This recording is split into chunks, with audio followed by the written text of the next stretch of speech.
वाफिर मैसर होती है। जिस जगह मुर्गी के बच्चे रहते हैं वहाँ फर्श पर लकड़ी का बरादा या भूसा फैला दिया जाता है, क्योंकि ये मुर्गी के बच्चों के पेशाब और हर तरह के गंद को अब्सॉर्ब कर लेता है। इससे ना तो चूजों में इन्फेक्शन या बीमारी फैलती है और ना ही यहाँ पर बदबू पैदा होती है। आम और रिवायती पोल्ट्री फार्म्स के बरक्स इन मॉडर्न पोल्ट्री फार्म्स में मुर्गी के बच्चों को खाना और पानी भी मॉडर्न नोजलिंग टेक्नोलॉजी के जरिए दिया जाता है। चूजे जब भूखे और प्यासे होते हैं तो वो इन नोजल्स पर आकर अपनी चोंच मारते हैं, तो वहाँ से उनके लिए दाना और पानी गिरते हैं। इस तरह खुराक और पानी जाया भी नहीं होता और यहाँ पर गंद भी नहीं फैलता। इन मॉडर्न पोल्ट्री फार्म्स में मुर्गी के बच्चों को बड़ा करने के लिए ऑर्गेनिक फीड दी जाती है। यहाँ पर चूजों के लिए 24 घंटे हवा और रोशनी का इंतजाम रहता है। तकरीबन 2 महीने के अंदर जब ये बच्चे बड़े हो जाते हैं तो इनकी दोबारा से छांटी की जाती है। इनमें से जो मुर्गियां होती हैं उनसे अंडों का कारोबार किया जाता है। एक नॉर्मल और हेल्दी मुर्गी साल में तकरीबन 250 से 300 अंडे दे सकती है। इन मुर्गियों को एग प्रोडक्शन यूनिट में भेज दिया जाता है। वहाँ पर इनकी खुराक का बंदोबस्त भी होता है और जब ये मुर्गियां अंडा देती हैं तो ये ढलवान के जरिए एक कन्वेयर बेल्ट पर इकट्ठे होते हैं और फिर उसके बाद पैकिंग के लिए आगे भेज दिए जाते हैं। यहाँ पर दोबारा एक ऑटोमेटिक मशीन इन अंडों को इकट्ठा करती है और परफेक्टली अंडों की ट्रे में प्लेस करती रहती है। जब इनकी पैकिंग मुकम्मल हो जाती है तो इन अंडों को मार्केट में भेज दिया जाता है। इस तरीके से फैक्ट्रीज में बड़ी तादाद में अंडे प्रोड्यूस किए जाते हैं और मार्केट में सप्लाई होते हैं।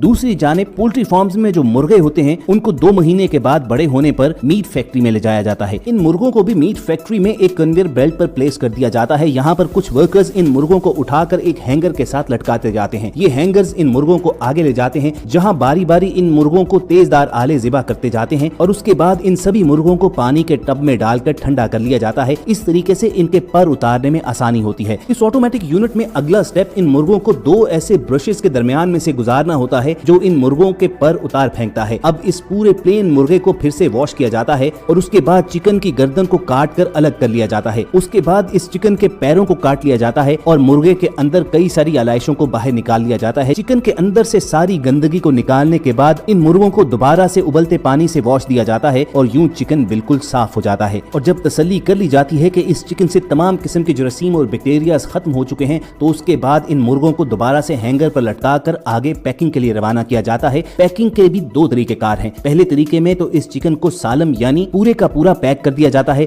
जबकि दूसरे तरीकाकार में इसे एक स्टैंड पर फिक्स किया जाता है और फिर बहुत से वर्कर्स बड़े फास्ट तरीके से इस पूरे चिकन को काट कर कई सारे पीसेज में तकसीम कर देते हैं। वर्कर्स के अलावा चिकन को पीसेज में काटने के लिए तेज धार वाली मशीनें भी होती हैं। उसके बाद लास्ट स्टेप में इस चिकन को भी पैक कर दिया जाता है और अब ये चिकन मार्केट में सप्लाई के लिए बिल्कुल तैयार है।